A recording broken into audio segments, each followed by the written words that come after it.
Hi to all అండి. ఈరోజు మీ person యొక్క లేట్ నైట్ థాట్స్ అయితే ఎలా ఉన్నాయో చూద్దామండి.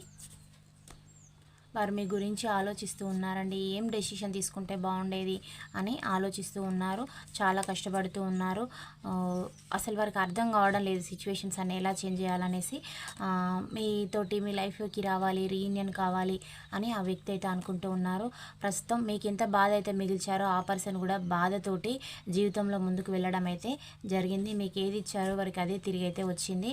సేమ్ సిచ్యువేషన్ అండి. మీరు తనకి ఎమోషన్స్ ఇస్తూ ఉంటే థర్డ్ పార్టీకి ఆ పర్సన్ ఇచ్చేవారు.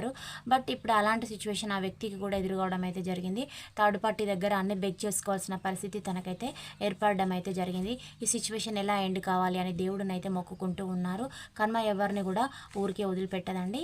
100% ఇప్పుడు న్యాయం కావాలి, జస్టిస్ కావాలి అని ఆ వ్యక్తి అయితే అనుకుంటూ ఉన్నారు. జడ్జిమెంట్ వచ్చింది, జస్టిస్ వచ్చింది, 100% న్యాయం కావాలి, మీకు కూడా న్యాయం చేయాలి అని ఆ వ్యక్తి అయితే అనుకుంటూ ఉన్నారు.